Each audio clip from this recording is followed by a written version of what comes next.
tarde, pessoal do nono ano, tudo bom com vocês?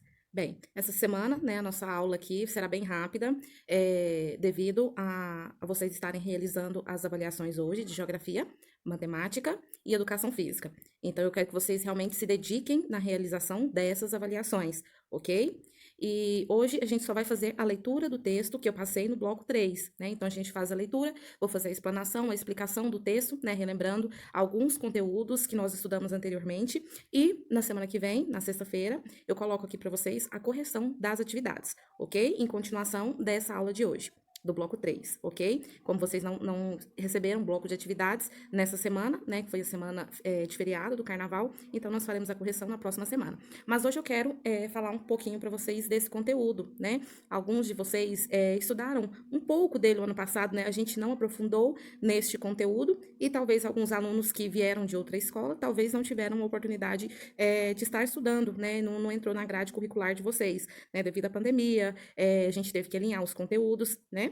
Mas vamos ver, vamos aprofundar sobre esse conteúdo tão importante aí para a geografia, que são os indicadores sociais, ok? Então, aí eu coloquei para vocês uma imagem, né, para a gente ver para que servem os indicadores sociais. Os indicadores sociais, eles nos ajudam, né, na coleta de dados, para que a gente possa fazer, para que o país possa fazer os reajustes e está melhorando, né?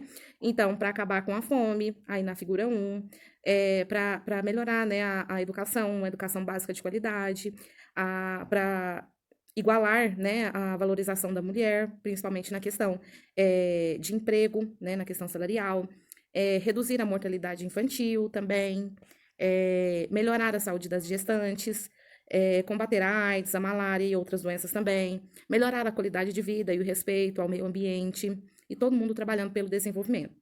Então, por quê?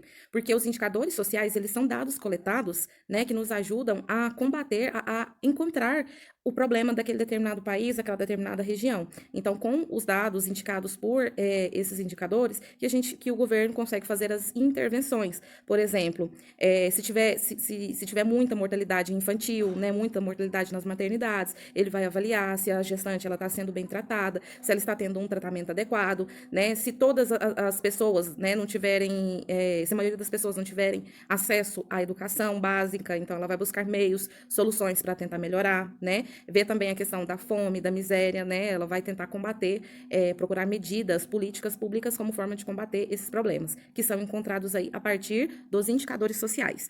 Então vamos lá. O que são esses indicadores sociais? Eles são estatísticas sobre aspectos da vida de uma nação, que em conjunto retratam o estado social dessa nação e permitem conhecer o seu nível de desenvolvimento social. Não tem lá a divisão países de primeiro mundo, de segundo mundo, países desenvolvidos, subdesenvolvidos, ou às vezes países em desenvolvimento, né, como é o caso do Brasil. Então, essa classificação ela é feita a partir dos dados coletados pelos indicadores sociais, né? Então, é a partir daí que nós vamos perceber aonde que está o nível de desenvolvimento daquele país, se há muitas coisas a melhorar, né? Ou se ele já chegou lá no patamar de país de primeiro mundo, né? País desenvolvido, tão almejado aí por todos os países. Mas, para isso, é preciso coletar as informações, né, da população. Os indicadores sociais, eles constituem o sistema, isto é, para que tenham sentido, é preciso que sejam vistos uns em relação aos outros, como elementos de um mesmo conjunto. A escolha dos aspectos que retratam o estado de uma nação é uma tarefa difícil, porque depende de acordo entre governos, políticos em geral e a sociedade organizada, sindicatos, associações de moradores, associações de classe, grupos religiosos, dentre outros, sobre os critérios mais importantes para se fazer essa escolha. Porque, na verdade, são essas instituições que vão, né, passar a maior parte das informações. Então, tem que ser uma coisa alinhada, né?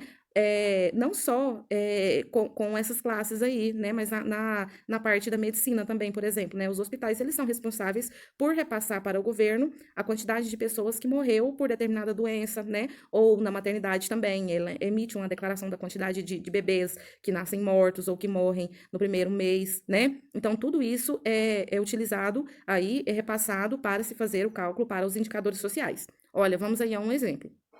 Você pode achar o mais importante para se dizer que um país está se desenvolvendo é a quantidade de exportações que ele realiza. Um amigo seu pode achar que é o aumento do número de trabalhadores, é que indica o progresso de uma nação. Na verdade, pessoal, é um conjunto de tudo isso, né? Para um país se desenvolver, ele tem que andar em sintonia com todas as partes, né? Então, na verdade, precisa sim, né, uma quantidade maior de exportações do que de importações, necessita de uma educação de qualidade, segurança para a população, moradia, né? Então, tudo isso, controlar doenças, né? Então, tudo isso é contado na hora de falar que um país ele está se desenvolvendo. Hoje em dia, porém, como já existe um consenso sobre os critérios de seleção dos aspectos que melhor retratam o estado social de uma nação, já se pode falar de um conjunto mínimo de indicadores sociais. Tal conjunto é composto por informações sobre as características da população, sobre a dinâmica demográfica, sobre o trabalho e rendimentos, sobre a saúde, justiça e segurança pública, educação e condições de vida dos familiares, né, como um todo. Através desses indicadores, pode-se ainda indicar os países como sendo ricos, que é os países desenvolvidos, ou em desenvolvimento, com a economia emergente, caso do Brasil, ou pobres, que são os países subdesenvolvidos. Para que isso ocorra, organismos internacionais analisam os países segundo a expectativa de vida, ou seja, até qual idade, né, aproximadamente, vive-se uma pessoa naquele determinado país. Taxa de mortalidade, que corresponde ao número de pessoas que morreram durante o ano, também é muito importante.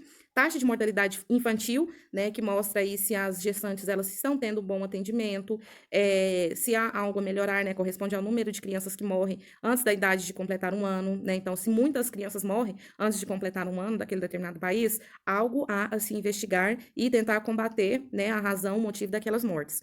A taxa de analfabetismo, né, que corresponde ao percentual de pessoas que não sabem ler e nem escrever, também conta, né? A renda nacional bruta, que é representada pela sigla RNB, né, que é a renda per capita, baseada aí na proximidade de poder de compra dos habitantes, né? Quanto cada pessoa tem disponível aí para gastar, né?